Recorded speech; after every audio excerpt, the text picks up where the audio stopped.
Hi, and welcome back to Sticks and Strings. I'm Naomi. I'm Beth. I'm Eve. And we are well into February. It's by the time you see this, it'll almost be Valentine's Day, so happy Valentine's Day. Yes. Hope you have a good Valentine week with your Valentine or some such.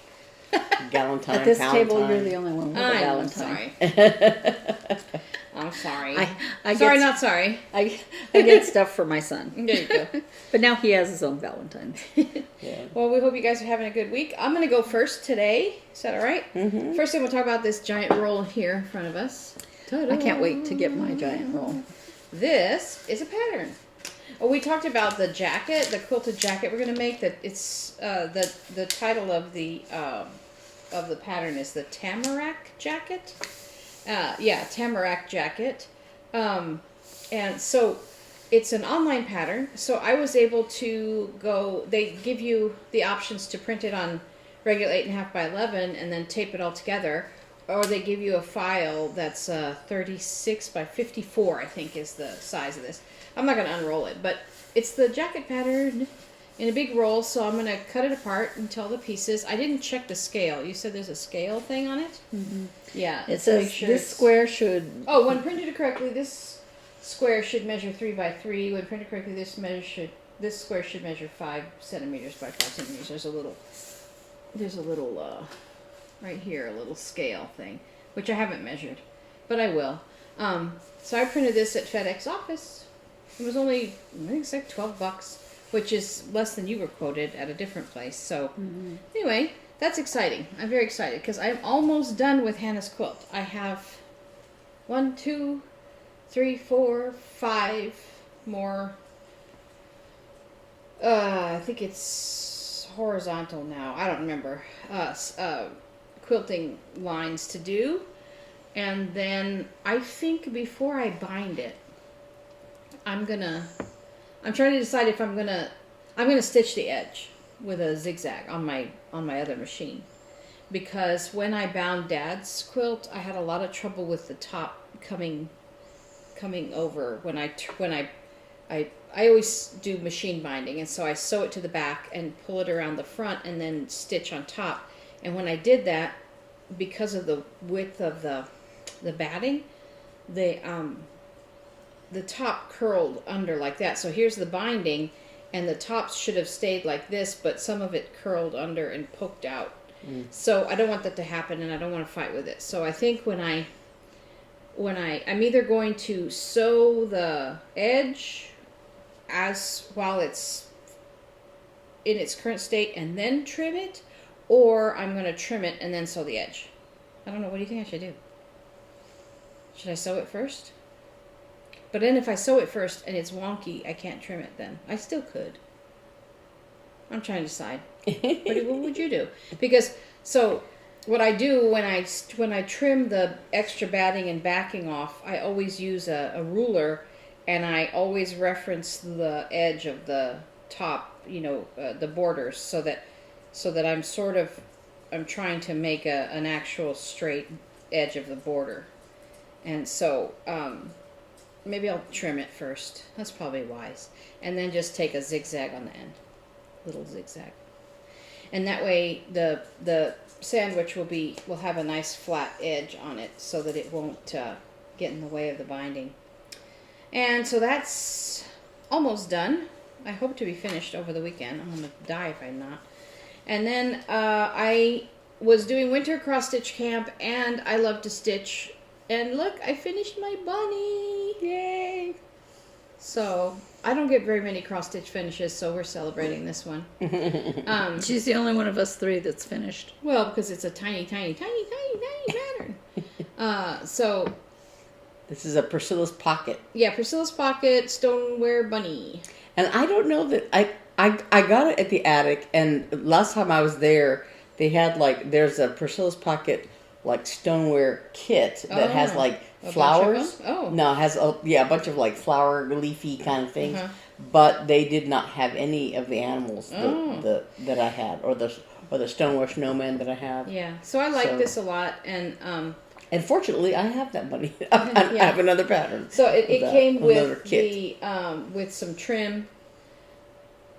So maybe I'll make a little pillow. I don't know. If I make a pillow, I predicted Hobbs will steal it and bite it. But That's true. he's into stealing and biting these days. More on that. More on that in a moment.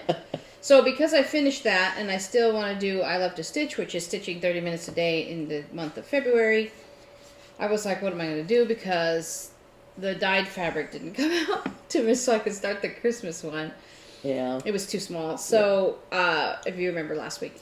So I decided I was either going to go back and work on the one I worked in October, the one that has that verse from our wedding invitations. You know, it's like the little, little vase and bunnies and stuff. And anyway, thought about that, but then I remembered that in October, while I was on that fishing trip, I stopped at this. Sorry, your lid's popping off. Oh. I stopped at a little general store. Oh, I was thinking in the mountains. I was thinking that was one that you bought in Albuquerque. No, so in the general store, I saw these patterns that were like the ones we had bought in Albuquerque. Mm-hmm. The ones I bought in Albuquerque were, I think it's maybe a different rug pattern and pottery ones. So yeah, I have a bunch of those. My rug pattern's different. Yeah, no, I know, but I'm saying I have a bunch of those patterns that we bought in Albuquerque, also in October. But then when I went fishing, I saw in the little general store these kits. So this is Storm 2, and it's a small pattern, and it was a full kit that it came with all the thread, and it's full coverage, which actually I kind of dig because it's just straight blocks of things, but. So the fabric is only this big. So that's as far as I got in the couple of days I've been working on this. And this is the other thing I dig about this. It only has 4 colors. It has gray, which I had to separate into 2 drops because it was too much. And then it has black and red and white. So, and that makes up that rug. I'll put a picture here of the rug. So it's really pretty. So I thought I'll just start that, and I didn't have scissors, so all my threads are hanging. Where I was sitting, I didn't happen to have a pair of scissors. But, so there's that. So that's a couple days work on there. I thought you were going to say you didn't have scissors, so you chewed. No. It's actually so, I was asking her, you're supposed to do this with 3 strands. I did a bunch with 2 strands, and then I was like, oh, oops, so I had to take it all out and add 3. Actually, but I like it, and I think since it's full coverage, it'll look real nice with that thicker look on it. I know I could have just left it, but actually I really like it. Yeah. With the look of the 3 strands, it's much thicker. So that's my current cross stitch thing. I've been working on Rachel's shawl, trying to make progress on that, but I didn't bring it today. And the other thing I do, so, I told you the other day that I'm like trying to embrace I can't stand this project anymore, and I need to do something. So remember I started that little baby sweater, and so I finished, I was surprised how fast it went, because I'm like, oh, it's a newborn size. It's not an adult size sweater. So this is one of the fronts. I can't remember if it's the left front or the right front.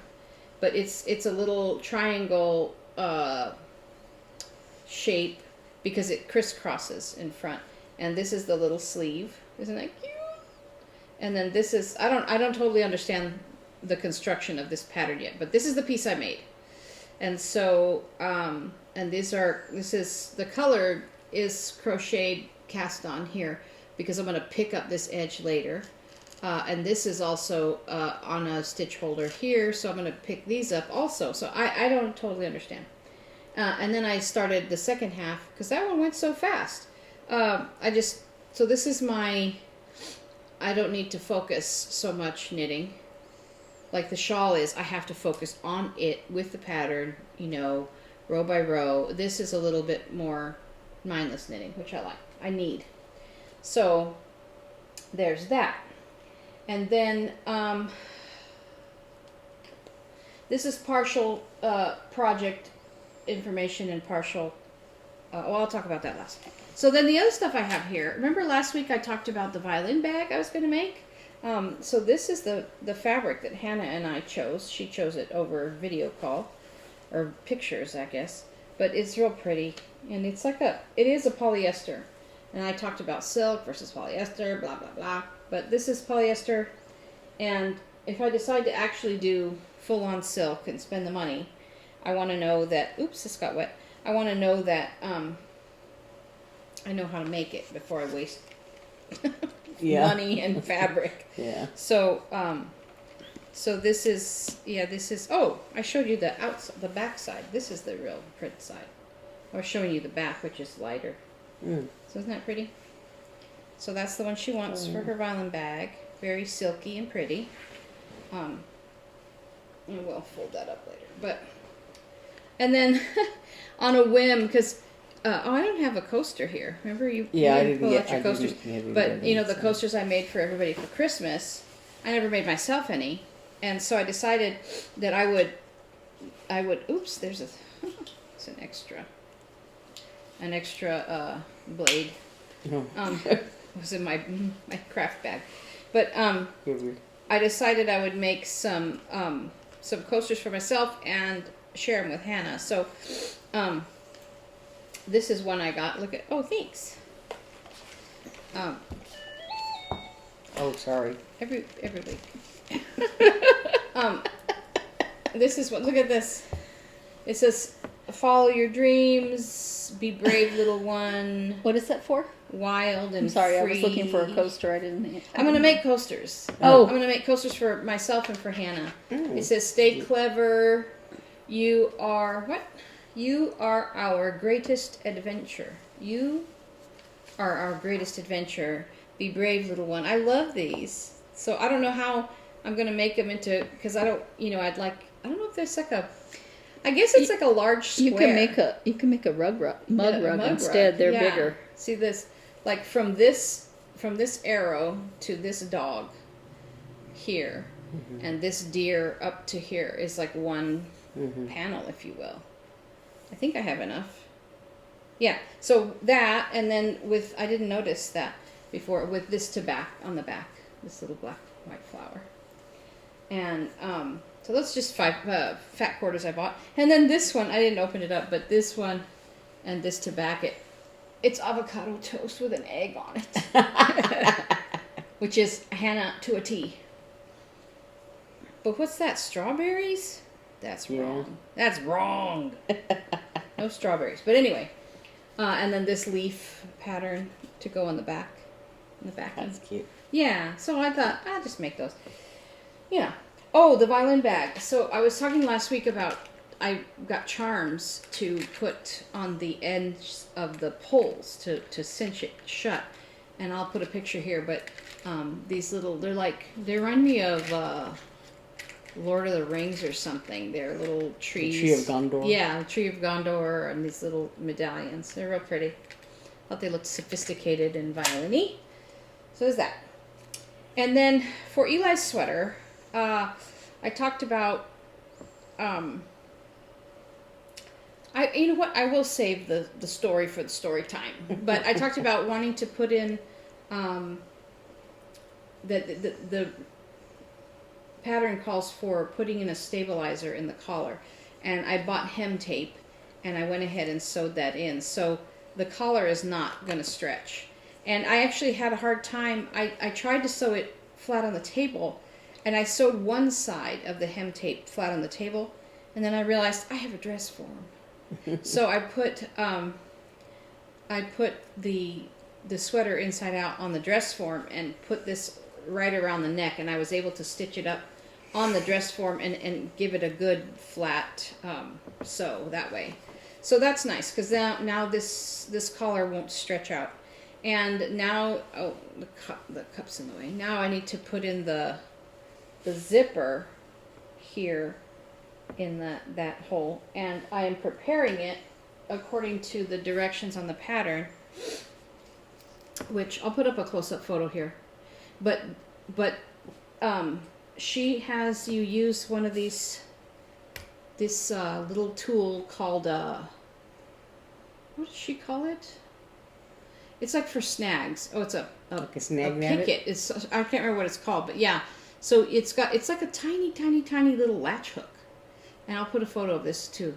And what you do is you poke it through the zipper tape and pull the yarn out and make basically like knitted V's, or almost like a crochet chain in a way, along the zipper. And you do it at certain intervals. What she had you do is measure 2 purl bumps in the neck area so that you had like a gauge, if you will. And you put that on a cardboard, you mark it on a cardboard like a ruler, and then you use that to put the measurement along the zipper tape. And so I marked it, you can't see, but maybe in the up-close photo you can see the Sharpie marks. And so I am working on getting that into the zipper tape. And then what you do is you sew it like you would a blanket stitch. So you take 2 purl bumps on the sweater and through 1 V on the zipper and back and forth. And that will sew it in, and it will be to gauge, and it won't, it should go in nicely. And I went ahead and I sewed these down first. Maybe I should have done that second because it was a little hard to get the yarn through the little tails on the end of the zipper. And I also cut it to length and made a zipper stop with thread right here. So I'm working on that, and I have a bad story to tell you about that sweater during story times. But I think that's all I have to talk about. Today I'm going to work on this cross stitch in the second needle, because the needle that came with the kit is somewhere inside my recliner. Oh. I cannot find it. At least it's not in your lady part. So oh my gosh, that's insane. I'm sorry, that's crazy. So, that's me. That's everything I'm working on these days. So, I mean, Beth is making messes. I didn't cover up Beth today. We didn't. No. I'm trying not to lose this. We got to give her a couple weeks here and there where she has, I'm always sitting on the edge of your cutting mat, which is under here. Like my drink is sitting. It's not always under here. I know. But it is right now because I'm in the middle of. But when it is, I'm sitting at the edge of it. Because I cut out tons of stuff this week. I know. And that's the other question. Remember I asked you, what do you think, Eve, about whether... So I asked them... And I've seen this on FlossTube, but I can't remember what people said. Okay, so the question is, when you have white and black together in tight quarters, should you do all the black first and then put the white in? So that, because I know that colors drag against each other and pick up lint, and this is actually a very linty thread. It kind of, it's very fuzzy. Yeah. See it? So I'm worried that, because I started with the black because it was at the center. Well, it's easier to see to start. Yeah, and I was worried that when I pull the white through, the white's going to pick up the black. I think that is. I think that is the general consensus, but I don't. That you do the white first, but I don't remember whether it's the white first or the black first, because I've just always like stitching and not really paid attention. I did the white first on that Mill Hill kit, and when I went to stitch the red in, the white picked up red. So maybe now I do better. it the other way around. Maybe it's better to do the dark colors I first. know that on somewhere on the Fat Quarter Shop floss tube, she addresses that and says which order to put it in, but I don't remember. Yeah, I can't. I like I said, because I ultimately I just do whatever I want to do. Well, I think that since there's a huge amount more of black than white, that it would be more likely that the white would get dirty. I mean that if I stitch the white, it would get dirty. Yeah, from the black and the lint and everything. It drags across. So I think I'm going to do the white very last. Okay, so that's my only question. Sorry. Yeah. So because I have the Whip Go challenge. Can I borrow your scissors before you talk? A Whip Go challenge going on, and the I Love to Stitch and the Winter Crossstitch Camp. I've got a plethora of stuff to work on. So I've got But of course today she's working on none of those. Yeah. I've got the 2 projects that are old whips for one is old and one is new. for the Whipco thing, and then another pattern for the Winter Crossstitch Camp, which is, it should be a monochromatic pattern, and then this Rabbit for February that I've been wanting to work on. So and I've been sort of just like rotating between the four of them. So can I give you my thread trash? Yeah. For your little thing. For my thing. There's your scissors. Thank you. But so I have a little progress on each one. I guess a couple of days on each one, maybe. These are all wanting to stick together because of the needle miters. So this is the Peacock, which doesn't really look like a peacock because it's just a blob of colors. But I did a lot of work down here, and I'll show pictures of it, of my progress. But this is the pattern, the picture. This one here. Yeah. Very colorful, very pretty. So it's just the blue that I'm working on right now. And last week. I think I got to the end of it. Yeah. At the end of the thread that I was working on. So it's just the bottom part here. That lovely thing. And then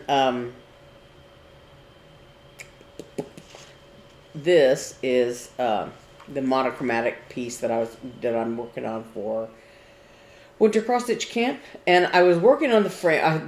I started with this part of the frame because it was right in the middle, and so I was going down here and all that, and counting like crazy to make. I'm hoping that it's right. And so I got to the end of a thread down here, and I thought I'm really this is kind of boring. That the border is fine, but I was just not getting fired up about it, and I kept looking at in the picture. There's. I thought, well, it'd be really easy. It's a variegated thread, so I'm doing one X at a time. So I thought, well, it'd be really easy to go up this vine and do the leaves. And I was, looking through, planning what direction to go, whatever. But then I thought, well, but I'm working on this border, so I'm not going to do that yet. And so finally, when I got to the end of the thread and it's sort of almost in the middle of this border down here, I thought, screw it, I'm going to do the bird.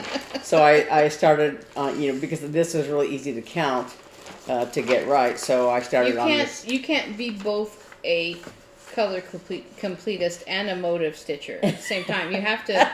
You're like, which are you? It shouldn't matter.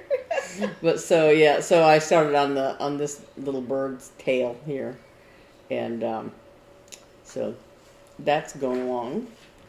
And and the thing is that once I get started, I kind of want to keep going, but then I'm up all night.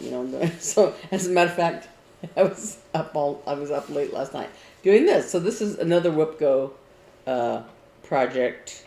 The Peacock is one Whipco project, and this is Voyage of Discovery. It's a Stony Creek collection pattern. This is really old. I've had it for a long time. It says $4.50 on the printed $4, thing, and I paid $3.83 at Hobby Lobby back in the day. $3. Yeah. So I worked more on the white on the clouds. Not so much the inside of the sail. I still have to do that. But all the clouds around it. So I finished all this section out here, and this section down here was already done.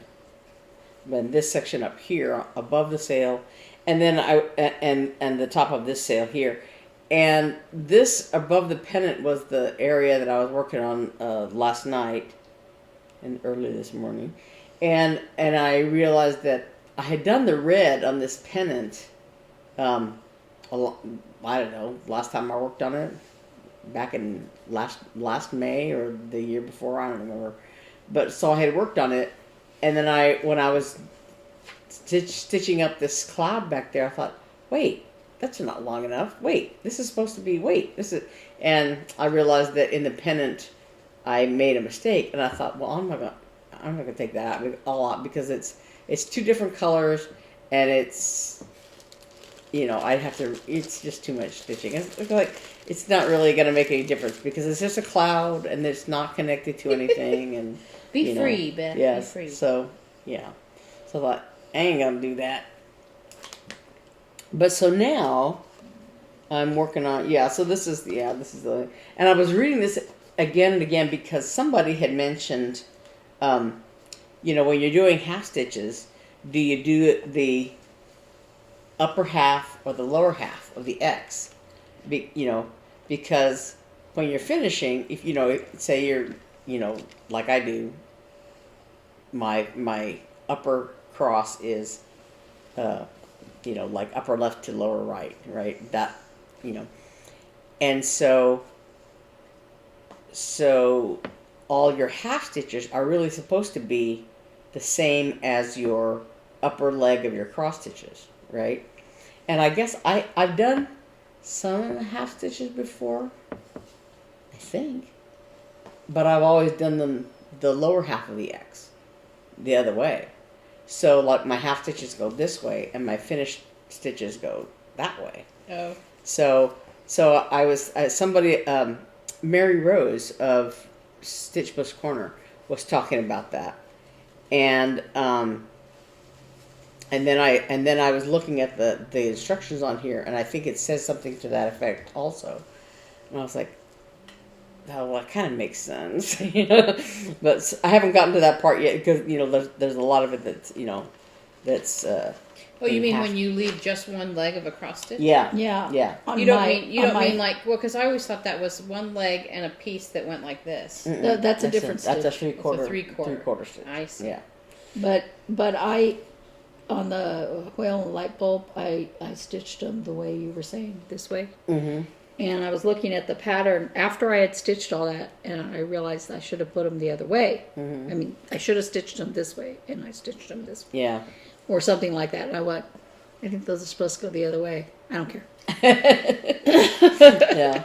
After a point, you can't care. Yeah. So that was what I've been working on all week, and I worked on last Saturday when we were during the video. I started on this Rabbit pattern, and so I'm working on it again today. I don't think I've worked on it since last Saturday.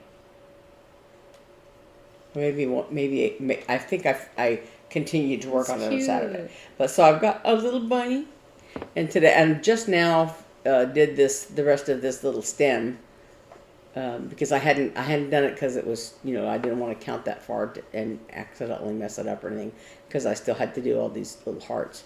So just now put in this little stem, and then got some dog's winding up. Got some thread to do there's a little flower pot that I'm going to work on next.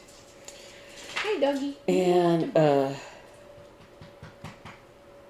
good girl. So and yeah, because it uses a thread I've already cut because I used it on the January rabbit. But so that's what I'm going to work on today. And I have a pattern. Did you buy a new pattern? Yes, I have a pattern that I bought, and I'll see if I can. Well, you don't have to show it. We'll put a screenshot of it. It's so you can't cute. see it there, but I guess it's a Year in the Woods series by Cottage Garden, and Cheryl McKinney of Tranquil Stitches had talked about it in her video. I was watching her video the other day. And she had bought this Jackrabbit pattern. This is number 3, Jackrabbit, and it's really cute. And she talked about his little smile, the little crooked smile. Rogue, come here, Rogue. And so she was holding that pattern about that. Oh, I need that. I like that looks like Fair Isle knitting on his body. Yeah, that's what that reminds me of. Is knitting. It's like a diamond pattern. Mm-hmm. I love that. So cute. I love that so much. So I saw that, and I had been thinking about it, and then it was the middle of the night, and I just this month got a new my debit card from the bank because my old one was expiring at the end of this month. So they sent me a new one, and I thought all my automatic payments and blah blah this and blah blah that are all connected to the old card with the old expiration date and blah blah blah. And when I got the new card, it said, call this number to activate your card. So I had done that, and then I was playing Diggy, and I went to buy the premium row for the Valentine's event. It's a long story, but anyway, so I went to buy that, and there's because I guess I have my card in the game already, so I can just. It's a one-click buy thing. Right, it wouldn't go. And it wouldn't go through because it wouldn't access my new card. It was trying to access my old card. So it said, this didn't go through. So I thought, oh, okay, that's because of the card. So I had got backed out of that. And so I put the card in the middle of the night. I put the card in for Google Play? Well, I was thinking, how can I use this card where I can go in because the Diggy game wouldn't let me edit the card. Yeah. You have to do it through Google Play. Yeah. Right? Yeah. So I was just like, I could go to 123 Stitch and order something, and I thought, oh, that Jackrabbit Pattern. So I went to 123 Stitch and I went to order it, and I edited my card there because I have it, saved to there, and so I edited the card, and I ordered the Jackrabbit Pattern. I had to order a pattern. But and the thing is that then I got an email from Donette I can't remember her name, Harvitson or whatever her name is, who does the embroidery.com I Love to Stitch challenge, and they had recently sent out an email about the Witchy Stitchy needle minders were ready to ship out, and it was supposed to be free shipping, and all that. And they have a thing where when you go to order the needle minder, you can get free shipping on whatever else you want to buy. So they said, go to our website and see if there's anything else you want to buy, and you can get free shipping. And so I had tried to do that some time ago when that was first available, I guess about a week ago, and the free shipping thing wouldn't work. So I had, so they had to, at embroidery.com, they had to go through and fix everybody's orders. So then she sent me an email that said, hey, I just wanted to double check and see if you wanted to add anything to your order, and, you can get free shipping. And I thought, if I had gotten that email, if I had seen that email, I may have gotten it, I don't know, I didn't check. But if I had seen it in time, I would have ordered it through embroidery.com. Right. So I could get free shipping on it. I was like, man. And then the other day, somebody else had a pattern, and I thought, well, I could have ordered that one, if I'd have thought, but oh well. But anyway, so I think that's got your pattern. So I got my That's a cute pattern, yeah. So you and your bunnies. Yeah. I have a bunny collection of bunnies. Speaking of bunnies, so go ahead and I think that's all I've got right now. Until we get to story time. Yeah. So I'm working on Rabbits at the Cafe again, which you cannot see from there. But somewhere here I have a picture of it. And you know what I'm talking about if you've been here before. By the way, we have so many new subscribers. I know. And what do we Thank you. Almost to 200. Yeah, and we have something Stay special tuned planned for that. And invite your friends because we're going to do something at 200. Mm-hmm. We're so excited. Thank you. So, if you're new and you haven't seen, I'm working on Rabbits at the Cafe by Stitchy Princess, and I just love her designs. They're so cute. Mm-hmm. And she's in Czechoslovakia. Oh, really? Something like that. I think she's in Ukraine. Maybe. Yeah. Because she was worried about the violence that they were having. Mm-hmm. Yeah, I pulled out my needle. Hold on a second. I was in the middle of fixing a stitch, so. So this Oh, is that something new? what? That envelope? Or is it you just using it for storage, or is it something you were going to talk I'm about? going to talk about it in a minute. Ooh, exciting. I hadn't Mysteries. Seen it. I hadn't seen it. Well, Mysteries. I've had it for a while. Oh. Anyway, so Don't spoil the mystery. I this is on my WhipGo. I thought it was 5 days. It's 10 days. But Keep working on it. so yesterday was 7 days, or today is 7 days. I don't remember. Yesterday was 7 days. So this is 8 days. I thought I would be done with it in 10 days, but of course, The whole I've pattern? probably, yeah, it's a little pattern. Oh. I have probably frogged more than I've stitched. I was going to say. So, because started over, and then when I started over, I left out 2 stitches, so I had to go back and frog that and do it again. And She's then the frog princess. yeah, and then I'll buy you a frog t-shirt. I realized that this little tail was in the wrong place. And I didn't realize when I was fixing the tail that the whole arm was in the wrong place. And I had to go all the way back up to his, right at his neck and stitch all of that. And so, Don't you hate that? yeah, and I'm like, ugh. You know, so, but if I didn't put it where it belonged, then these little thingies wouldn't go in the right place. So, so yeah. Oh, and I had to frog out some because I had the wrong pink, I think, and I thought it was one number, it was the other number. So, if I wrote things where I could read them, yeah. So I'm working on rabbits at the cafe. That's one of my WhipGo things. And for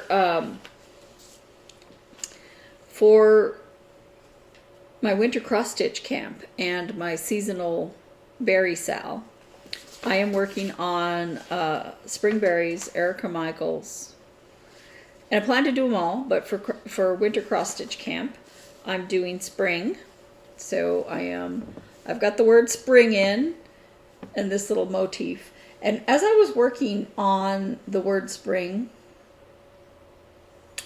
I realized that the S was in the wrong place. no, That's what always happens. no, That's that what this I'm little predicting. motif, when I counted over for this one, I did some count wrong. I don't know what. So the S started lower Yes, than it it's should in have been. the wrong place. So the rest, no, to me now, because everything else is, because I realized it when I was over here. So I was like, oh, that one little motif is higher, because this one is in the right place. So this one little top motif, and I'll take a picture of it, will be, it's higher than it's supposed to be by 1 row, I think. And I realized when I was at the eye, I was like, because I counted from here to start the eye, and I went, that's not meeting up That's where it not should. right. And so I just fixed the eye and just left that higher. Yeah. And so this is how far I've gotten. Now, there's not a whole lot more to that pattern. I have to do has sprung under here, but then it's just little squigglies and stuff like that. So that's how I'm going on that. But these patterns, the Erica Michaels seasonal berry patterns, are at a discount on Cobweb Corner's website. Her website. And let me find the name of it. Of course it won't. Oh. Sorry. Rocky Mountain something, I think. My phone is being obstinate. It will not read my fingerprint like it's supposed to. About half the time. Ruby Mountain Dye Works. So not anywhere close. No. Just mountain. Yeah. So Ruby Mountain Dye Works is selling packs to go along with the spring berries of the wool for finishing the tops. Is it felt? No. Wool felt? Yeah, felted wool or wool. I don't remember what she said. And it's enough to finish the spring berries and felted wool beautiful. fabric That's really nice. that she dyes. And so that pack is Feels so good. the right colors to finish it as shown. Mm-hmm.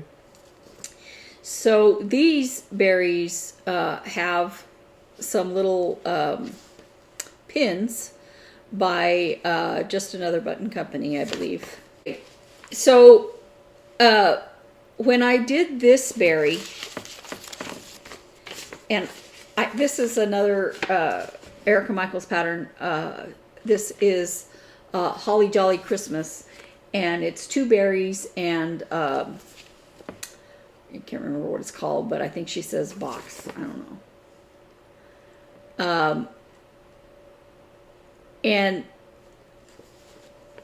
I'm using the called for, except I replaced one of the reds because they didn't have it at the attic. And, it's Christmas, all the reds are gone. When we went, and so I just chose another red with their help that looked similar. And I'm really happy with the way it's coming out. And I'm using some fabric I got it's an 18 count fabric that I got from Hobby Lobby.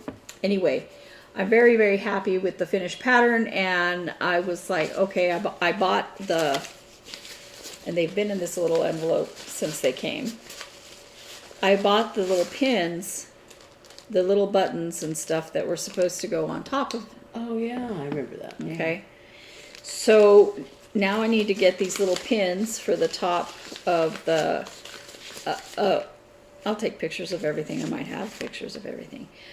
But I was real happy with this wool that I got for the spring berries. So pretty. It's beautiful. It's the so dyeing is soft. beautiful. Did you see the checkered one? I know. Isn't it cute?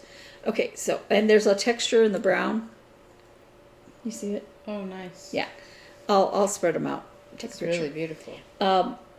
And I ordered it late one day. They shipped it the next day. Oh, wow. Yeah. But like I said, she's making packs for the spring berries.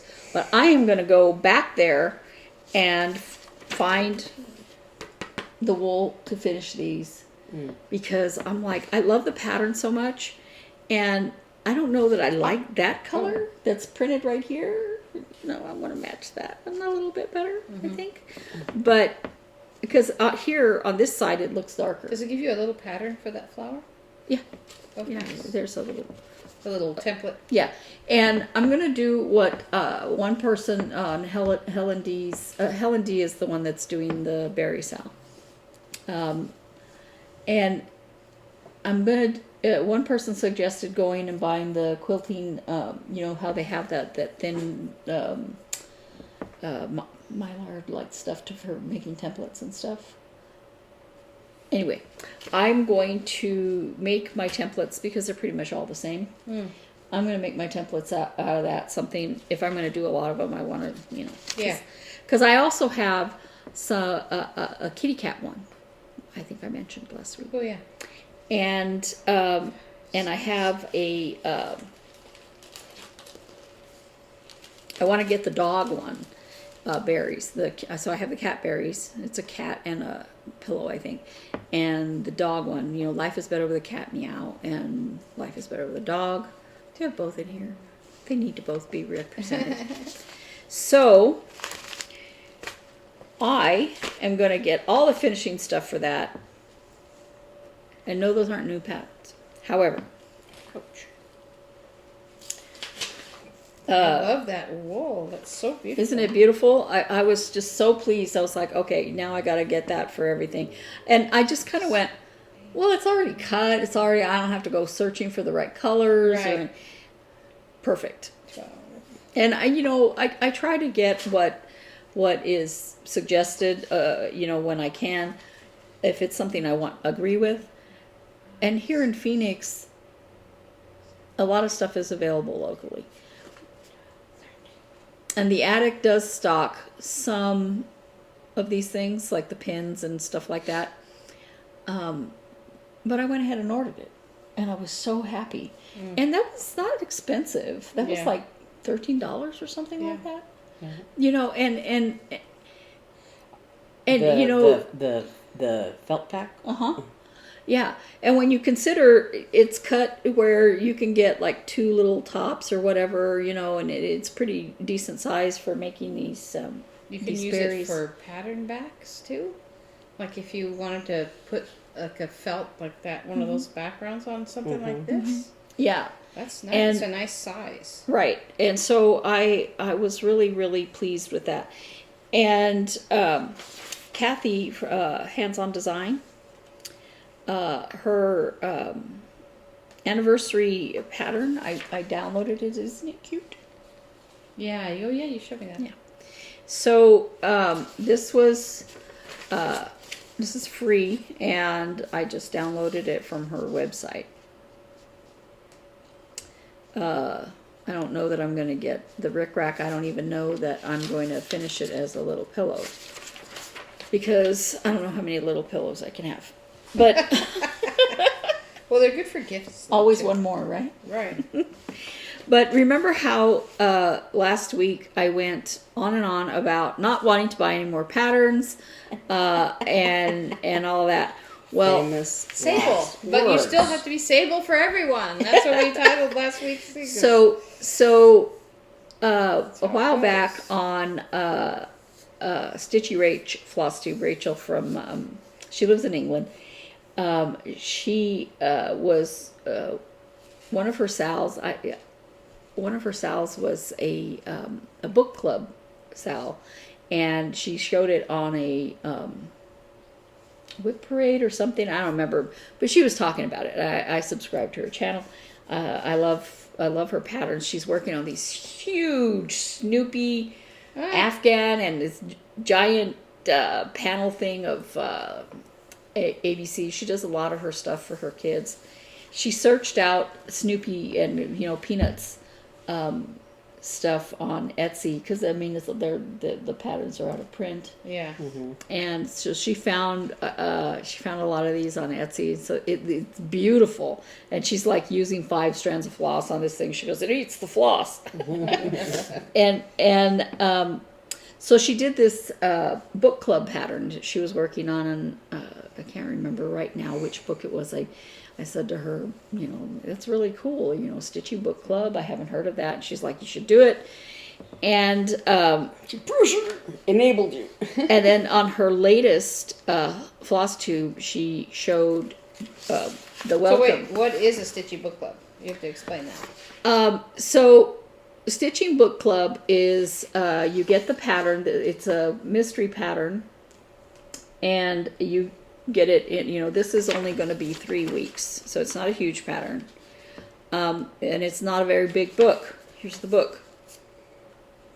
Now, I read this book to my son when he was young, and we both love watching the movie. What book is it? You didn't say the book. Okay. This is The Lion, Witch, and the Wardrobe. And when I saw her hold that up, Lion, the Witch, and the Wardrobe, the Chronicles of Narnia by C.S. Lewis, yes. I was like, I can read that book because I've read it before. It's a small book. Because you read the book. Yeah, you read the book. I'm going to talk about bad books in a minute. You read the book, and some books it's at intervals, and this book it is. I think the last one was Little Women that I was talking to her about. And then on the Facebook group you have, or page, I think it's a page, you have a discussion at the end of the, this one it's going to be at the end of the book. So the discussion starts, the discussion is on March 27th. And this only starts February 12th, which is tomorrow. I can't wait to get the pattern. And I'm looking, and I'm looking at the called for thread, and it's DMC, so that's not really expensive, Yeah. And I'm like, yay. And then the called for is this opalescent Ada, 14 count Ada, that I actually had in my possession already. And she even says, get it from Hobby Lobby, right? Have you seen past ones? Like, are they very, like, full coverage or little, or She showed a little snippet of a crown. Yeah. So no, I actually haven't. Oh. But I liked the whole concept of. So I'm like, you could do so much. Well, I've with seen that book as inspiration. and C.S. Lewis, approved of them selling certain. His estate. Yeah. Neat. Selling certain number of these, and then when they're gone, they're gone. Wow. And they sold out so fast that they approved selling more. And so they got approval for more. And as I said, the second batch probably, is it. And, but they run these often. Book clubs. Neat. And I like the idea of encouraging people to read. But I've seen other book representations that were just kind of huge. Because I could read kind of what this was before I purchased it. Yeah. And, how big and all that. And I just like, okay, I'm in. I like the book. And I already had most of the threads, and I had the fabric already, and I was like, okay, yeah, I'm getting that. So that is me. Fun, Miss No More Patterns. Oh, no, it's not everything. I left the most frustrating for last. I was going to say, I walked in and you were talking about something totally different. I was, and I was mad. So I'm going to interrupt you. Do you have a highlighter on you? Not here. No, okay. That's okay. Never mind. It's fine. Yeah, in my bag. It's okay. My bag.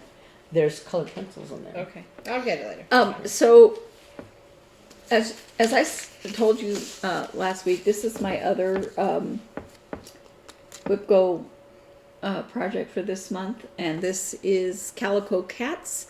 It's a Missouri Star quilt company, and it was designed by Natalie. Now, the other one that I was working on was Itty Bitty Kitty Committee, designed by it's Mitzi, whatever her name is. Ouch. Itty Bitty Kitty Committee. Okay. This one I had absolutely zero issues with. This pinwheel one that I got from Missouri Star For Robert's quilt. for Robert's quilt, zero issues with. The Snowball Star pattern, I did the prototype on it and made a bag, Oh, yeah. zero issues with. I love their patterns. And so I sat down with Come the here, fabric. Ro, get over here and stop being obnoxious. Come here. Come here. You're okay. No barking. So we're recording. No barking. I sat down with, remember before I cut out all the fabric for the kitties, and I sat down to cut out all the background fabric, and I did that. And so I started on the cats. And in the instructions, it says to cut so many 5-inch squares in half to make 2.5 by 5-inch rectangles, and then subcut that and make 2.5 by 2.5 inch blocks. Okay, that's the cut. And then later on, you cut more to make some 3-inch rectangles and some 2-inch rectangles. 2 by 5 and But 3 by when 5. you cut the 5-inch blocks, you cut them in half, and then you cut half of the rectangles into squares, and the other half you left as rectangles. Right, because that's what the instructions said to do. Okay. These are very close in size. Yeah. Okay. So I accidentally picked up the wrong one. But because they were so close in size, I accidentally had mixed them together. Okay? My fault. Totally. Yeah. So when I have all the kitty heads here, right? And I made the kitty rear ends. These are the left facing cats. So then next I'll do the right facing cats. And I have selected, the fabrics for the left facing cats. And so I sewed and I picked up, because I had them together, I picked up both. And apparently the 3-inch was underneath the 2-inch. And I had them like clipped like this. Well, accidentally picked up the 2.5-inch. I started sewing and I held it up next to a 5-inch square and went, wait a minute, this is supposed to be the same size. Now I made those other 2 blocks, so I know. Yeah. Right? But I cut those at a different time. So Yeah. I was like, wait a minute, something's wrong here. And I thought I had cut all of the fabric wrong. Oh. Right? Uh-huh. And I'm like, what did I do? I walked away from it because I was so mad. No. I had the proper cuts. So I was like, oh, do I have enough fabric left? And, I was a mess. and I realized that these 2.5 by 5-inch rectangles that they had me cut are nowhere in the pattern. Save anyway, right? Yeah, I could have cut half as many and turned them into 2.5-inch squares. Right. I don't know why it had me cut. The only thing I can think is that it gives you a better variety of the squares. In the whole entire quilt, because if you only cut half, then many of your cats would match 4 times. You know what I'm saying? Yeah, I don't care. I know, because it doesn't tell you Yeah. not that after set aside these for another project. It doesn't say that. Yeah. Or I would have. Yeah. Okay, just say that. Yeah. It says now you will have this many 2.5-inch and this many That's weird. squares, and it doesn't say they're humans, but it that's doesn't weird. say in the pattern put those aside for another project. Yeah. And I would have. Huh. So I wasted that time stitching them, and I wasted that time frogging them. Yeah. And I'm just like, oh, come on, quilts take long enough. Yeah. And it says to pick up a 3-inch by 5, but but like I said, they're so close in size, and they were right there mixed in. Because I guess by the time I was picking up things, I forgot that I had 2 different sizes. That you had 2 different sizes, yeah. Yeah, and if it had said set that aside for another project, You would put it in a different I'd have put it somewhere else. I have a Yeah. place for that kind of thing. And I'm happy to set it aside for another project if it had said that. That's weird. Yeah. So. Well, they don't usually do that kind of thing. So. No. And the 2-inch ones are for making these flying geese things here. Are they for is there sashing in between? That's what they're for. No, that's background. Mm-mm. There is sashing in between, but it's only squares. It says that's something weird. else. Weird. Because it would have had it's these little squares. It would have had me cut them again. Mm-hmm. Yeah, that's weird. Yeah. So I'm sorry you had a trial. So That's me. Annoyed me. Annoyed you. Yeah, I walked in and heard the whole story already. Yeah, I was very mad because I was frogging up this morning, and I was like, I'm too busy for this nonsense. Oh gosh. Well, is it story time? Yes, it is. All right. And we will start with your crying story. I had to cry this week. Okay, it was last weekend actually. So last weekend, I finally washed, soaked Eli's sweater and laid it out in Eli's room on my mats, my drying mats. As she said she was going to do. I'll put a picture here. It looks so beautiful.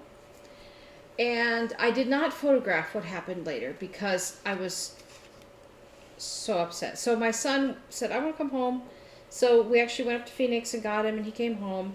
And I said, you got to leave your room shut because your sweater's in there. And I couldn't pick it up because those mats are interlocking. They're like a foam puzzle pieces, but you can't pick them up, especially with a heavy wet sweater on it. And the sweater was really almost dry, but not quite. Because I thought about picking it up before he came home. But I was like, it's not quite dry. It really needs overnight. And I'm like, he'll keep his room shut. So, and he was. And then he went to take a shower and went in, got dressed. And then when he came out to eat dinner with us, he just forgot. It's human. And we were sitting down at dinner. I said, did you shut your door? And Mark looks down the hall. He's like, no, it's open. And I'm like, I hope that cat is not in there. The wool hunter, okay? This boy has been wanting to eat that sweater since I started making it. Hobbs, of course. And I'm like, oh, please, please, please tell me he has not found the sweater. And I walk in, and he is laying on the sweater, and it is bunched around him. And he looks at me like, hi, Mama. And I was like, no! So it wasn't pinned all over. It was only pinned here at the collar and along the bottom, because this little bottom hem was very rolled up. And so some of those pins, he had pulled out pins with his teeth. First of all, there were pins laying all over, and some of them he pulled on the sweater, and so they had kind of snagged on the pins. So there were snags like along the bottom. And one of the sleeves was over the thing, and the neck was all, the pins were all pulled out. And then I noticed along the sort of lower stomach area of the sweater, a snag. I'm not kidding you. It was this long. Oh my God. And the result was that the stitches along that row were basically non-existent. There was a straight yarn. So it was like a gather, And there were little snags here and there. And I was like, I just sat on the floor just crying. And I upset my son. He's like, I'm sorry, Mom. So I was so sad. Like, I'm almost done with this sweater. It's brand new. It's taken me 2 years. And it looked beautiful. It has taken me 2 years to make. And now I didn't know what shape it was in. So I sat down. It feels really great, actually, now that it's been blocked. It's very drapey and very nice.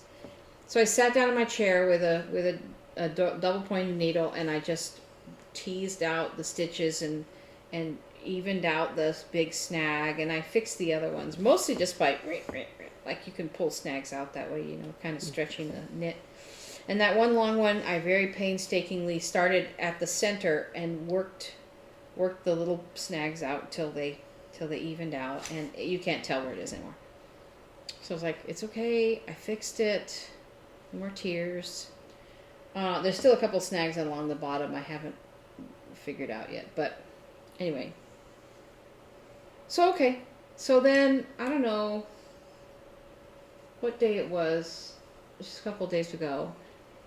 I was sewing the neck tape in. And so I had it on the dress form. And after I finished the neck tape, I turned it back because I had made it inside out so I could sew the top of that tape. Then I turned it back and just put it on the dress form. It looked very beautiful because the dress form, that's a chest, right? I was like, Yeah, doesn't look like a men's sweater right now. But anyway, so it was hanging there, and it was facing away from me, and I was sitting at the table working on this zipper. And I looked over at it, and I was like, what is that? And in the back, because I hadn't looked at the back, because I figured he had only been on top of the front of it, there was a hole. And I the only thing I can think was that it was bitten by him, because like he must have bitten through it. And when I found him, I didn't see where the sweater was laying, you know? Where's the front and the back? This is the back. So I didn't see like if the back had been on top, but he must have at some point, either with his claw or his teeth, bitten through. You can probably see my finger right there in the back. And I showed to my son. He's like, it's not that big. I'm like, yeah, it is, honey. So I tried. There's like one ply of the yarn that you can see still in the shape of the stitches here. And the rest had been torn away. So I kind of trimmed it up, and I tried, but anyway, when I found the cat on the sweater, I was like literally in tears. So this is days later, and I tried to trim it down, and I want to take new yarn and duplicate stitch over it, make a little bit of a darning here, and I understand the concept of it, but part of the problem is, I don't know if you can see the ribbing on here. It's got 6 knit, one purl, so it's like a large rib, and this hole is right beside this purl line here. And so, because I think if it was in the middle of just the knits, I would feel more confident. But I tried it several times, and because it's dark yarn, I couldn't really see the stitches very well. So I called the Tempe Yarn and Fiber, and I said, I need to pay for a lesson, and I need someone to help me with this, because I don't feel confident, and I'm so upset, and I don't want to mess it up. If it was an old sweater and had a hole, I would do some bright yellow yarn on it for, visible darning, like they say, and kind of not worry about it. But I really wanted to look nice, at least the first time he wears it. So upset. So that is my crying story about my sweater. It was so upsetting. And I love that cat with all my heart, but oh my gosh! I want to kill him. So, anyway, so hopefully they'll call me on Monday and we can schedule a lesson, and I'll get that darned up, and then by then I realize I can still work on the zipper while I'm waiting, so I need to do that. That's where I got my phrase from. I'm going to beat you with a stick. I know. I would never beat my cats with anything, but that's my common phrase. I'm going to beat you with a stick. Yeah, so that was very, very, very traumatic. But hopefully we'll see the other side soon. My other story, and I want to say congratulations, Rachel. I gave her that kit for her birthday, and I went over, I think it was Monday, and we had a stitching day. So I just showed her some tricks and tips, and she started on it, and it was going gangbusters. But it was funny because we pulled out the kit, and I was trying to decipher, first of all, that fabric was so stiff. It was like, I'm trying to put the hoop on, and so all the threads come on a card, and they're in this, they're like it's like a thread drop card. So it's like a whole bunch of cards, and it has numbers. And there's remember we said, what are those numbers? And that's the thread color number. But the pattern itself is not printed in the colors of the threads. The pattern is printed in just high contrast colors. Yeah. So like there's bright blue where there's not bright blue. It's more like a rust color or whatever. So you couldn't decipher the colors through the printing on the fabric. You have there was a separate pattern sheet that had the actual printed color and the symbol and, and a key. Mm-hmm. So I was like, okay. But then on the edge of the printed fabric over here, it had a key, another key, with the color of the actual thread kind of printed on there. I'm sorry, you have a cat hair on your glasses and it's really bothering me. Sorry. Anyway, so then we were going to start, and I was looking at the number, and the number on the card, because it said to start at the bottom and work up for whatever reason. And so we went down to the bottom left corner, and it was a leaf. And so leaves are green, right? And I'm looking at the picture, and it's green. So then I look at the number, and it's whatever number, and I look at the card where the thread was, and it was bright yellow or something. And I was like, so I look at the thing, that's the number, and even over here, the number was green. The number that it said showed a green color for the thread. And I was like, so then I look at the card, and it's green. And I'm like, this is all messed up. I'm like, that can't be right. That can't be right. That can't be right. So I'm looking at it and looking at it and looking at it. And so then I said, so I looked, and they had a black. So I looked at that, and it wasn't black. And I'm like freaking out. And I'm like, how are you? Because there's no other, the threads are already separated, and they're in the wrong holes. So how are you supposed to tell this green from that green from this green? There's like 5 greens and 15 reds, because it's sunflowers. And so I'm like, oh. So I'm That's looking like at it. Those kits you get that, I'm looking at all it. the threads come in a bunch. That's at least you then expect to be frustrated. This you're like, oh, they're all sorted for you. So okay, so here's the card, right? And it goes 1, 2, 3, 4, 5, 6, 7, 8 to 14 or 15, and then 16 through 30 or something like that, right? 1, 2, 3, 4, 5, da da da da da. And I'm looking here at this number, and I'm like, that is not right. And then I look at the one in the number 1. I'm like, oh.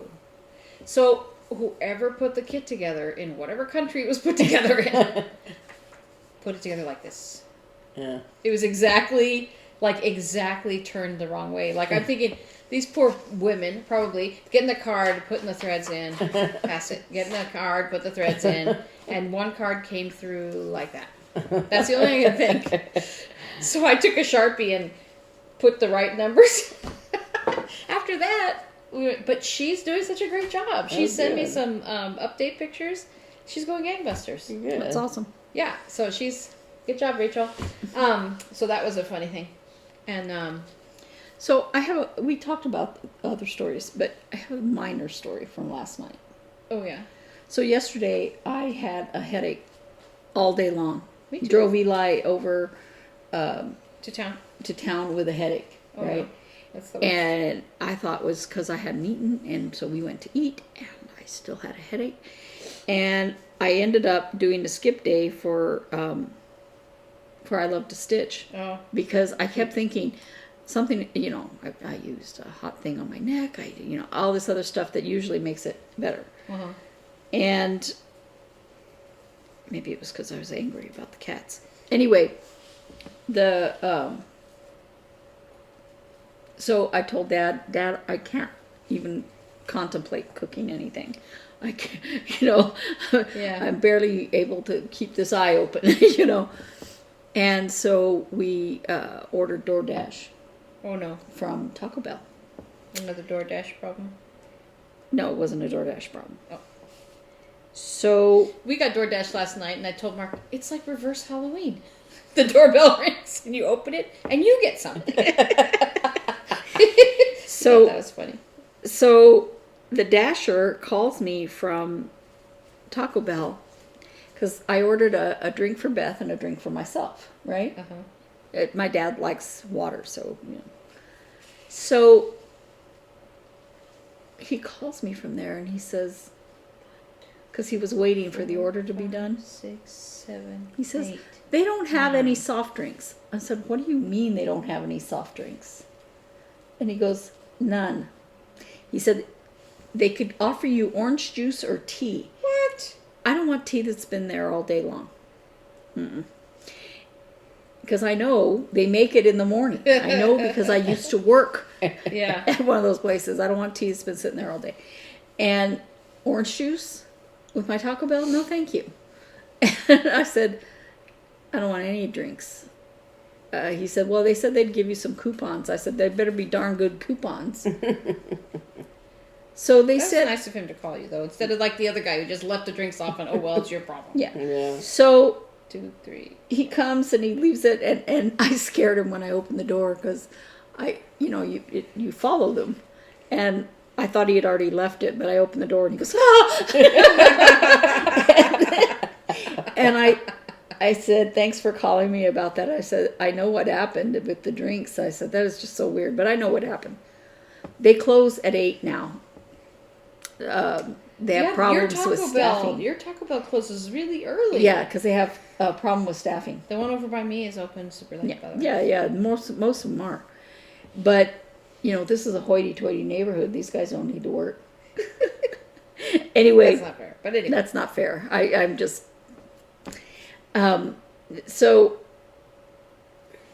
they've been closing at 8. This was 7:30 when he went to pick up the order. They cleaned the machines. And they cleaned the nozzles, and they did not want to put them back. And they said, "We'll just tell everybody we don't have soft drinks." Yep. And so I accepted the coupons. It's like for a free taco or something. I'm like, no, those drinks are almost $3. No.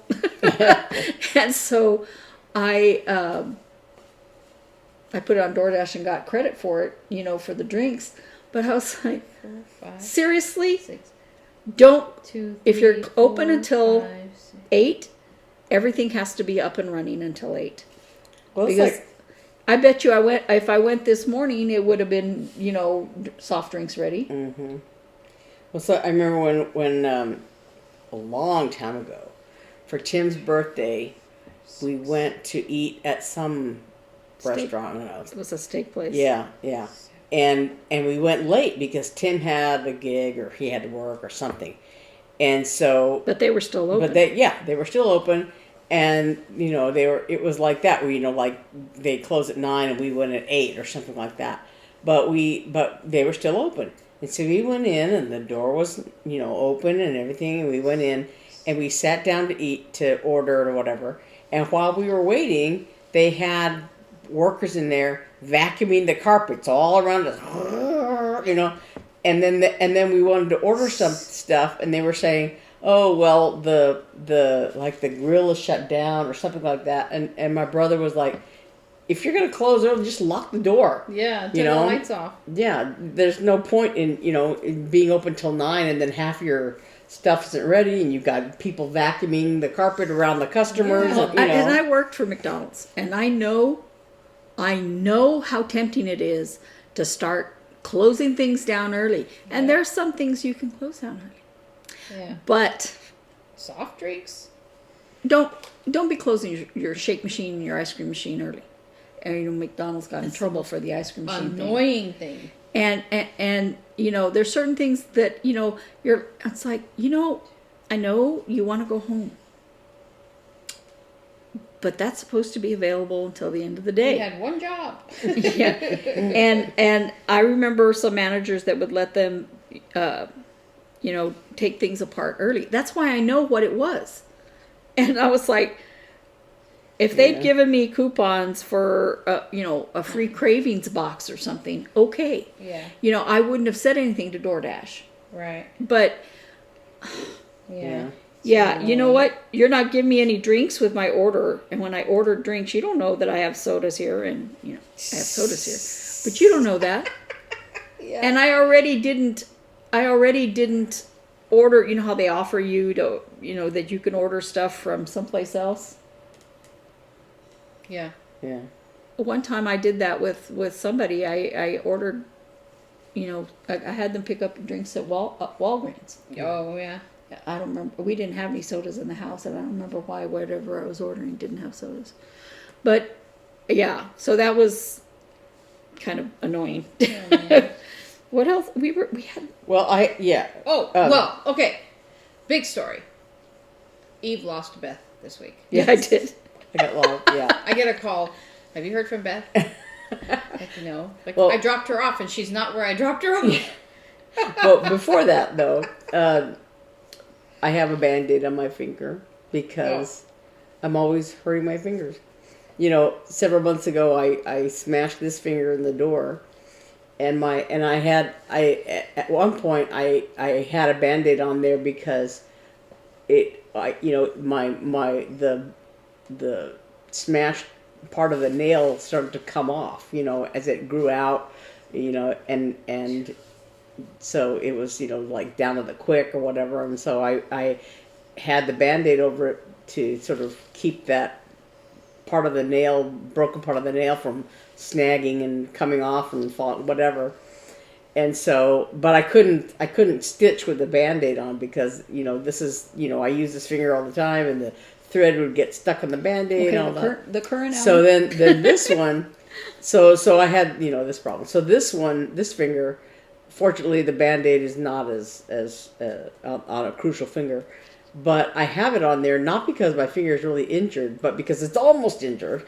We had, for Bible study, we have breakfast every morning, and so the class groups take turns doing breakfast, and her class did a blowout, and so then our class was the next one up, and so you know, I was trying to think, what can I take, because, you know, I have to take deviled eggs every time. Because my deviled eggs are fantastic, and everybody cries for them. So I was trying to think, well, you know, I want to take something. What should I take? And so Eve said, you know, well, hey, why don't you do those tortilla roll-ups that, you know, my mom used to make all the time. They're just like a tortilla and sour cream. Cream cheese, and green chili, and, you know, and they're just really easy to make. And she said, I think we have all those things in the house. So you know, we'd have to make a special trip to the grocery store or anything. And so they were also a hit, by the way. Yes, they were. I was like, I hope they like my little roll-ups, because they're, you know, but they really you freeze like them. You roll them up with that, and you freeze them, and then you chop them, and the next day, and let them thaw on the plate, and they are so good.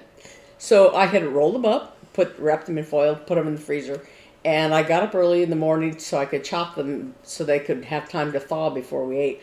So I was there, you know, cutting them, and one of them was kind of a stubborn area, and I didn't want it to unroll while I was cutting it, and so I was grabbing the tortilla, and I had inadvertently stuck my finger under there, and I went to cut it, and I felt like, I was like, that's my finger.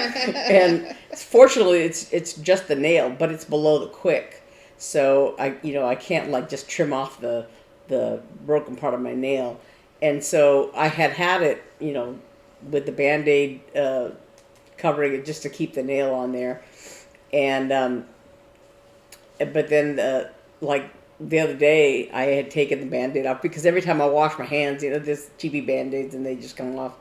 So I thought, I can, you know, just, I've gone a couple days without the Band-Aid, but the problem is when I'm stitching, every once in a while I get my finger in the way, and the thread like gets caught on my finger. Don't tell me about that. So today you didn't injure your finger, but you injured your finger. But I injured my nail, yeah. But you almost so did. I want to talk about losing Beth. But yes. So Beth, let me tell it. Are you telling this or am I? Okay. Sorry, mi vida go on. What? Sorry, mi vida go on. Encanto. Yeah. I haven't Anyway, seen that movie. I keep it's meaning very to good. watch it, It's but cute. It's on Disney. Beth I had to get labs. Beth needed labs, and so she couldn't eat beforehand, so I wasn't going to eat beforehand. And but we didn't leave at the crack of dawn. You know, we just left whenever we got up. And it's always kind of a crapshoot when you go, because I was going the middle of the week in the middle of the morning, so I figured, well, you know. So I drop her off there, and I waited for a while, and she texted me. She goes, I think it's going to be a while, and I was very low on gas, so I said, well, I'm just going to run and get some gas. And she says, okay, and then I went and got gas. And I was starving, so I texted her when I got back. I said, I'm here and I'm hungry. No response. And I said, about And 20 she minutes responded later, to half an- something I wrote about while I was driving. I texted something about, I don't know Did what. I see the video of the? No, it was something else. It was something Stitchy Mine, noise. yeah. Something. Anyway, So I had heard from her, but I saw that while I was driving, and that was the last anybody heard from her. So I got back and I texted her that. Last we heard from her. And no such luck. and she didn't respond to that text. And about 20 minutes, half an hour later, I texted her again. And I had dropped her off at 10:30 or so. And it is now almost noon. And she didn't respond. I called Naomi. I said, have you heard from her? Have you heard from Beth? Oh, before I called her, I went in to the facility, and she wasn't in there. I was like, okay. I came back out. Have you heard from her? Because I thought maybe I missed her somehow. And she's like, no, I haven't. I was like, she's not responding to my texts or my phone calls. I called her twice, And I said, maybe when you went in, she had just then gone back. Yeah. And maybe you missed so her. I went back inside and I asked them. Now, by now, it's 12:30 or so. And I asked them, my sister Elizabeth, is she still in here? And they looked, oh no, she left at 12. Freaked you out so bad. I was like, that's not possible. I'm her ride.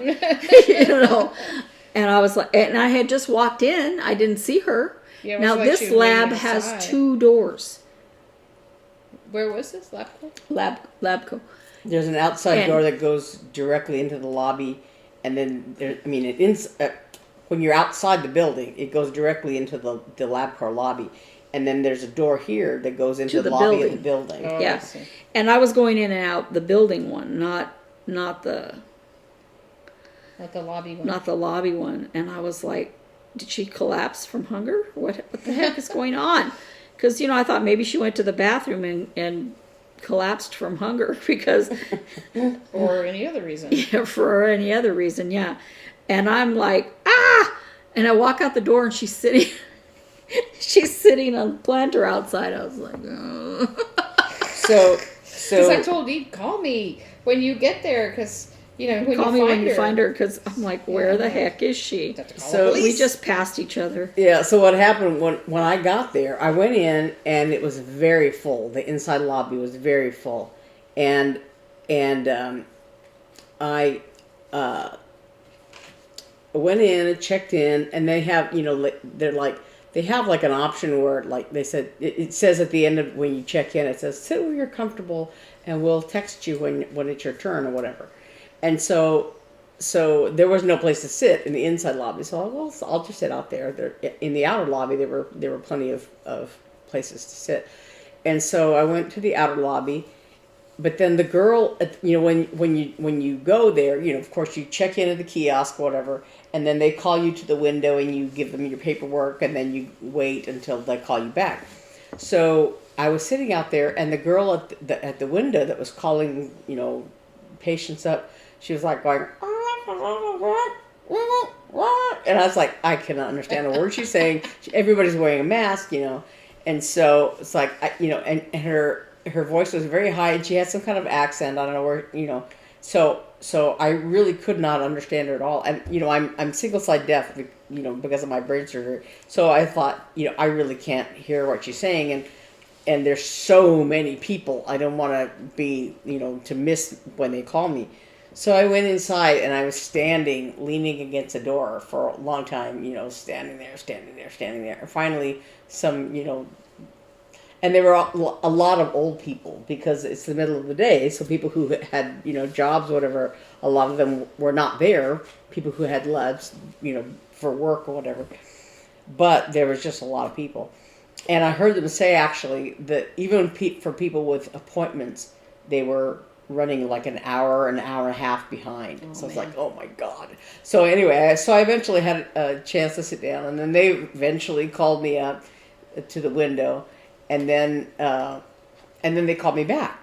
So I went to the back, and when I first got there was a little kid in the back screaming his head off. Aww. And I was like, oh my God, poor little boy. Because he was miserable. Yeah, and then like hungry, tired, and scared, being poked. Yeah, and at one point a woman walked out and she had the little boy, and he was like maybe 3, not even 3, I don't think.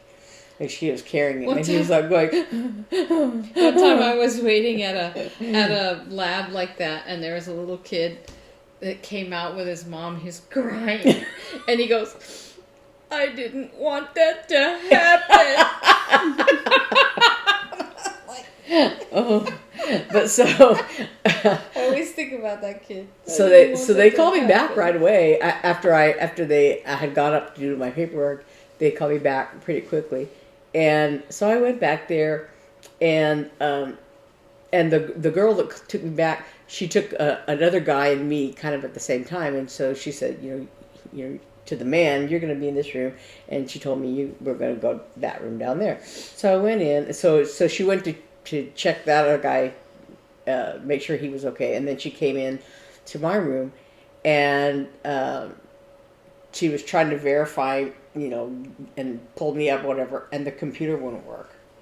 Oh, so man. so she's like, oh, and so she went out, and so I was just sitting there, la la la, and so you were back there a long time. Yeah, that's why she yeah. missed you. So she came. So the girl came back in at some point, and she said, "We're still working on the computer problem," and she went out. And so I was like, "Okay." And so she probably had no coverage in the back, which is why I couldn't reach her by I calling. was going to say while I was there, my cell phone was like the internet coverage was intermittent, because at some point, I don't remember what I was checking on, looking at something, and it said no internet connection, but at the same time I had gotten a thing that said LabCorp guest or whatever. Right. So and the little symbol on my phone looked like it had Wi-Fi or whatever, but it was saying no internet connection. So I was like, I don't know what's going on, but like some things would go through and some things wouldn't when I went to But anyway, so I figured maybe they were having trouble with their internet connection. That's why that computer would work. But anyway, so at one point, the girl who had checked me in up front came back, and I guess they had fixed the computer issue, because she was able to pull me up and go on with it. So they did the blood test, and it didn't take very long. But she and I were both wondering, well, do you have to do a urine sample or not? And she couldn't tell from the paperwork, so she had to go ask somebody. So blah, blah, blah. She was gone for a few minutes, and she came back with a little, urine sample cup, and she goes, yeah, you'd have to do that. So at the end then, she said, okay, so just do the urine sample, put it in the little door, and you'll be done. You can go out. So I went back there, and they had 2 bathrooms, and one is like covered with red tape all over the place. And the door on it says something about like, is somebody dying there? Yeah, and I was like, whoa, and so it says something about like employment, drug testing, whatever. Oh. Only. So I guess I don't know why it would be, but like the sink was taped up and the probably they had maybe they have I don't know. I don't know. I don't know what was going on there. Kind of special. But I was like, okay, don't use that one. And because even the little urine sample door was taped shut, had tape across it. Maybe it's a special circumstance when you have to do I don't know. But so there was only one restroom to use then, and that was somebody was in there. So I had, I was sitting in the chair waiting for them to finish up, and it took kind of a long time because I checked the door like a couple times. Like, did I check the door right? I was like, okay, it's locked. I don't want to, And so so that person finally finished, and then I had to go in and do all that. And so then I walked out.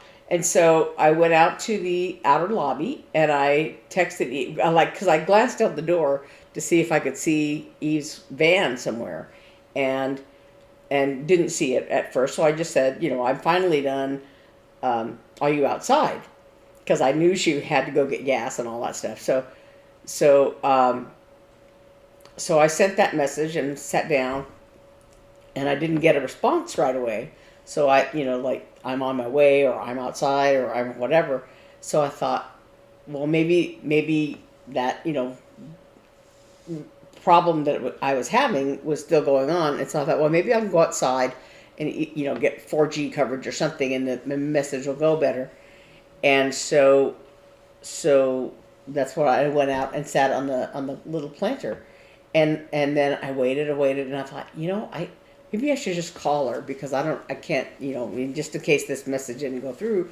So I went to call her, and then she was in the lobby. So we had missed each other somehow 10 times. Yeah, and so I was like, I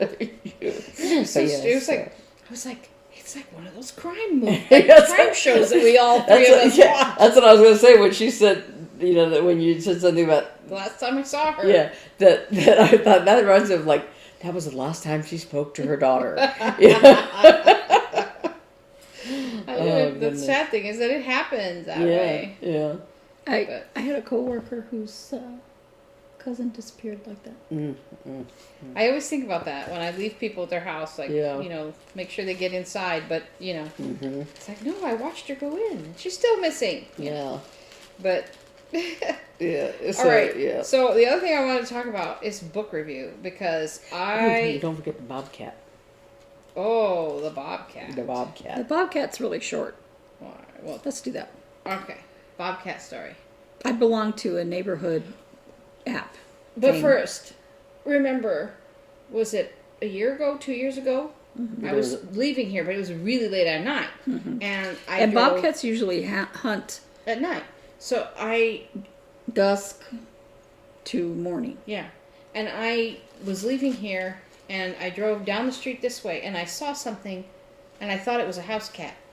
And then it turned sideways, and I thought it was a coyote, because it was big. And then it turned again, and I'm like, it's a kitty cat. It's a very big kitty cat, and it was a bobcat, and I followed it very slowly, and it walked down, there's a right angle street over here. It walked down that street. It would go up to the front door, come in the front of the garage, go up to the front door, come in front of the garage, go into the front door, all down the street. Houses, yeah, all the down that street over there. And I was like, trying to take pictures. I'm like freaking out.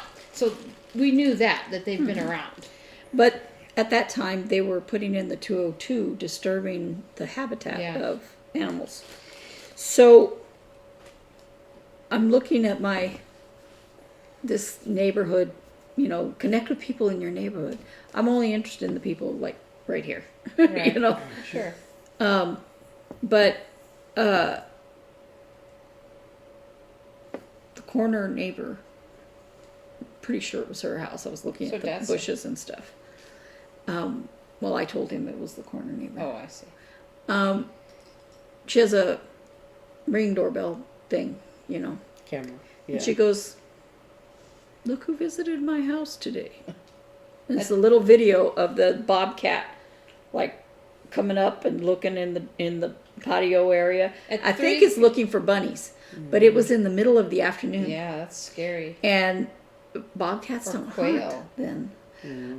Maybe quail, but more than likely bunnies. And you know what? I haven't seen very many bunnies on the street lately. We don't see any. We don't hear crickets anymore. Yeah, one spring there were, a gazillion bunnies, and I haven't seen any recently. Seen a couple, but yeah, not like you used to. I used to come out my door and there'd be bunny there, and he'd go, if I don't move, you're blending she won't see me. Mm-hmm. The other day, I came out of your driveway and I heard from the house next door, it's weird, funny squawking. Mm-hmm. I'm like, what is that? It's not the lovebirds that you hear sometimes, and it wasn't a grackle. And I'm looking around and I see a quail on the top of the house. It kind of sounds like a peacock. By the way, if you have never seen a quail baby, go find pictures of a quail baby. They're so cute. They're running on the ground. They look like little bowling balls. But they have little marbles. But they have little thing. Following the mamas. Yeah. We had a quail couple living in our yard for a little while. Oh, there's quill families all Yeah, over. But now the we have house a kitty. in the house next door to us. There's a quail family there. Yeah. Every once in a while, if you come out the right time of day, you'll see the two adults, and the little babies are running around, and they're kind of a little bigger now, the babies. Yeah.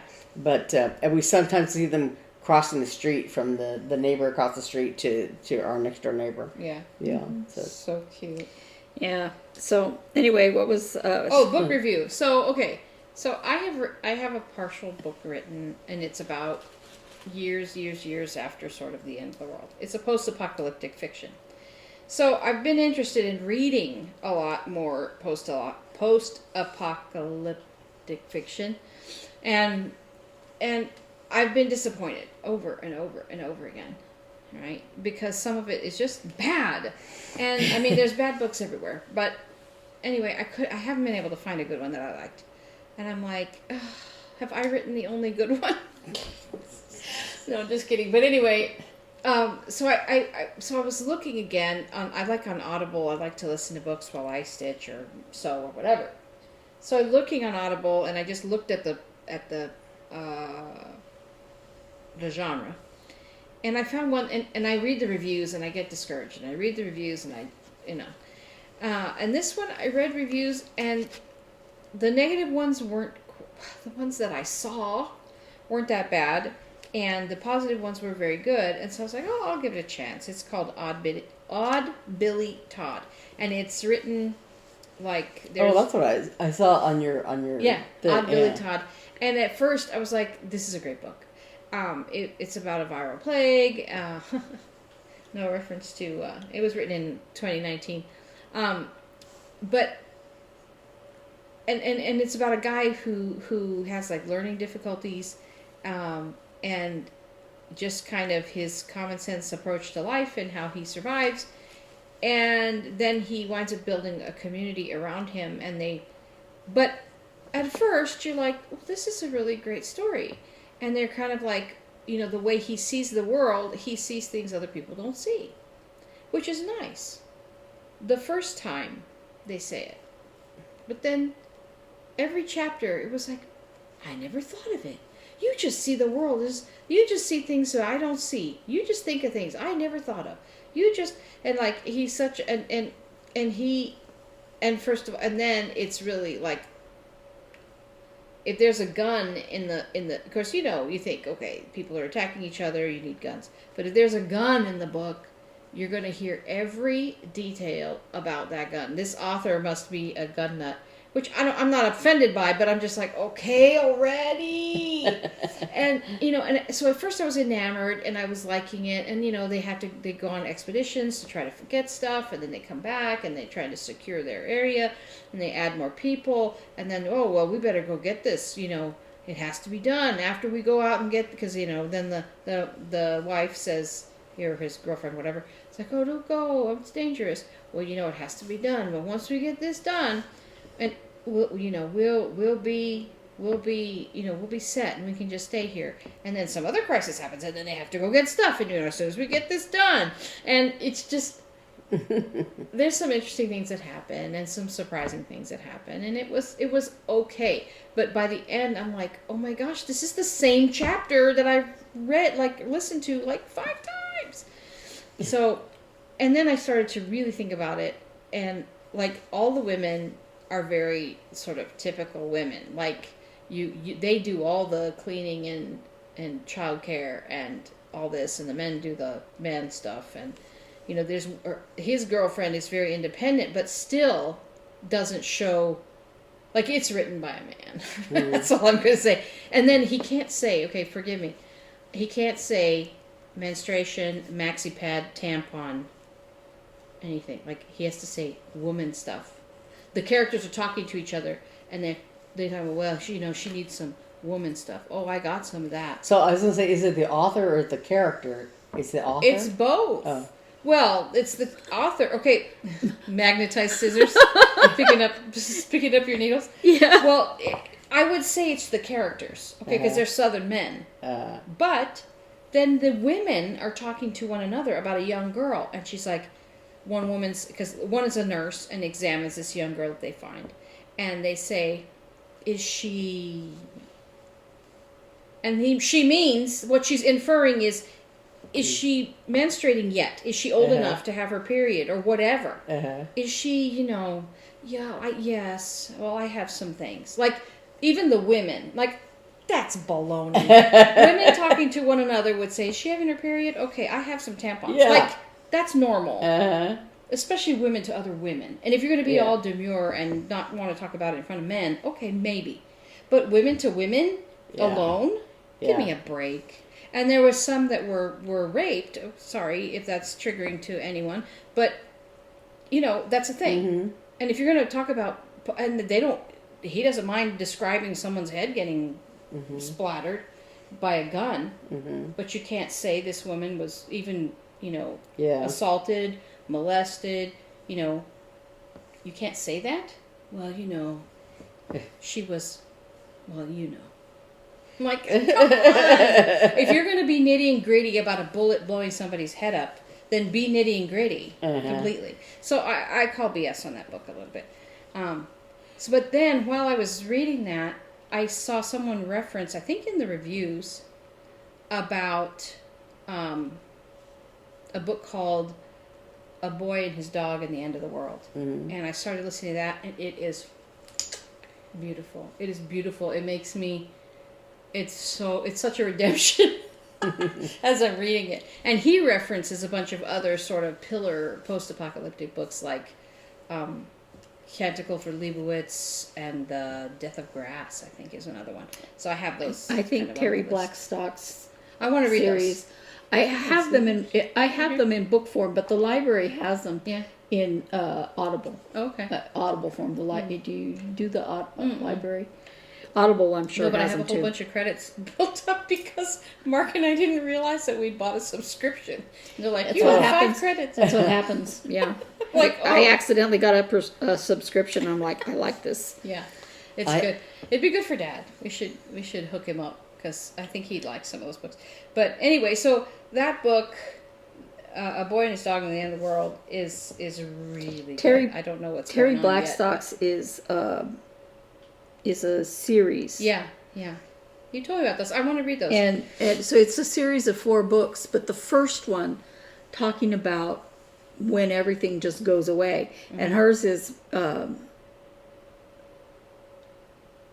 don't want to give away anything of the book, so I want to make sure I'm not giving away any of the plot. Hers is a sudden loss of everything. Yeah. And it explains it in the book why, but it's not an illness. Yeah. And just, how people respond to it. Yeah. And we've seen that. This book was written a long time ago. A long time ago. And one of the things is we've seen some of this at Walmart. They don't say specifically Walmart. She doesn't say that. But, in the hoarding of stuff and the grabbing of stuff and the fighting over nonsense. Yeah. And there's a lot of that of how people respond to things in this book. So yeah. I mean, this book was the Odd Billy Todd was somewhat unplausible because it talks about, well, my book is the one I'm working on is based on an illness, and I wrote it prior to 2020, just FYI, but it's based on an illness, and my presumption is if something of a great magnitude would come, it would leave one person from every family, not one person, but if someone survived, they would be the only person from their family group, because it was that severe. And that's supposedly how this one was in Odd Billy Todd. But then there's a whole family that survived. Like mother, father, son, daughter. That would be impossible. Unless they were completely unexposed. Okay, but then as they venture out, they would get exposed. It was like weeks. Mm-hmm. So that's not plausible that all 4 people from one, and there were several like that where the whole family survived. I'm like, that's ridiculous. But this whole family survived. Well, unless you No, we didn't. unless you have like I know. We unless your explanation of the illness includes like some kind of genetic immunity or something. Yeah, like but that. then why wouldn't the other whole family? Yeah. Another whole family survive. So that's So it's just there's a lot. He just wanted to write a book Stephen about King guns. in The Stand. That's the best. Yeah, but that one takes out everybody, and it only leaves a few people. And that's what this is supposed to be like. Well, when you were talking about the writing issues, about like every little detail about the gun or whatever. Yeah. It reminds me of, when I read the Dragon Tattoo books. The guy that wrote them, actually, I guess he really only wrote those 3 novels, and then he died like before they were published even. Yeah. But anyway, that was like his first novels or whatever, and they were, everybody loved them. They were very popular, whatever, and there's some parts of it that are very good, but then the more I read it or as I read it, I thought, well, that's kind of a weakness, and you could tell kind of it was his, that it was his first novel, because there were certain things that were a problem. But one of the things I laughed at when I read it was that there's some passage where the character is like it talks about how he's making himself a cucumber sandwich or something. So and they talk about an open-faced cucumber sandwich, and it talks a little bit about the details about like I guess like what's in it or how he slices it or something, how he puts it together. And I'm like, okay, this must be important. Something about the cucumber sandwich and what's in it must be important to the novel, because he talks about what's in it and how he does. Yeah. And then, it's not important. It's just what he's got.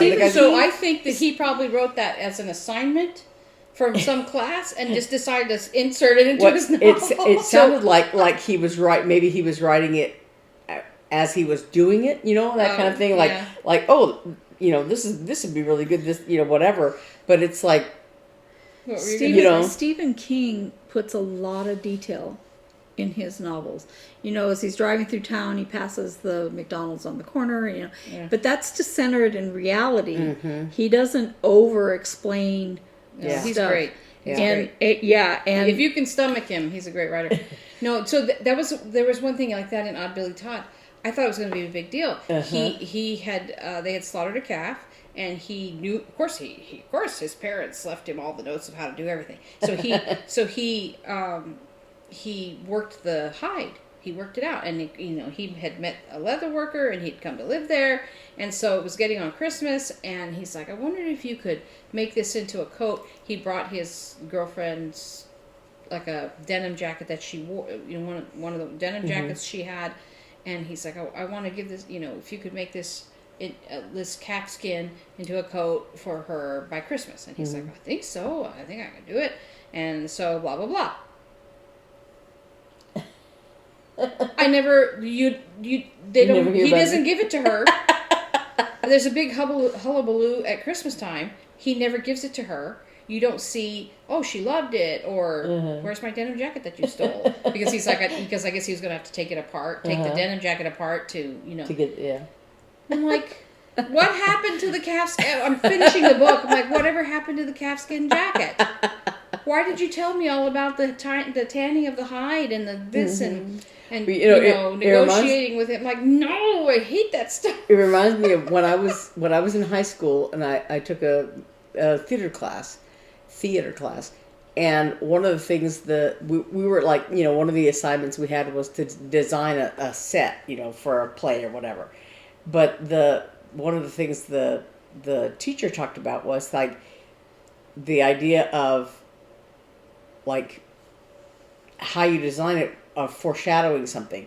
So she says, like, if you make the detail about like putting a gun over the mantelpiece, that gun better come into play in the play. Otherwise, it's just fact. Otherwise, it's just yeah. Cut the fat. And so I always think about that, the gun over the mantelpiece. Yeah. That something like that, like the cucumber sandwiches, it's like, if you're going to pay that much attention to it, then it better have some reason later on. Yeah. And otherwise it's just I get really fussy. Not that I think I'm a great writer, but I get really fussy with books. And actually, sometimes I'm like, if this got published, I should be able to be published because this is garbage. Have been published, just not a book. Well, but that's what I'm talking about. I'm talking about fiction. Christmas Spider. Yeah, but I published that myself, so that's different. I was going to say, when I was talking about, what were you saying? Eve was going to say something. Oh, sorry. No? Oh, yeah. I was just going to say that when about last week when I was stitching, at some point I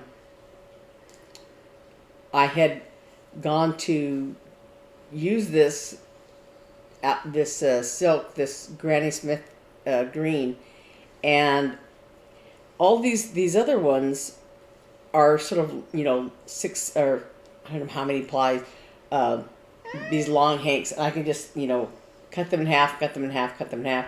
But this Granny Smith green, it's 20 yards, and it was just single ply, and so I was trying to, and I just had a big tangled mess. I was able to pull off several lengths and use it, but I had a big rat's nest, and I finally untangled it all. Oh man! But man, it was like that discourages me from ever wanting to. Yeah, I spent I don't know how many hours just like very when gently it's an working expensive thread like that, you don't just snip it off and cut your I losses. know it. I was like, well, we should go because again we talked for a really long time. We're having too much fun. Thank you for joining us, and we hope you have a great Valentine's week. Eat lots of chocolate.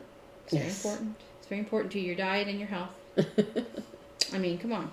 It's important to your mental health. Yes. To your heart health. So, thanks for joining us. Thank you so much to our new subscribers, and keep it up. We're going to have a surprise at 200 if we make it, and we hope that we will.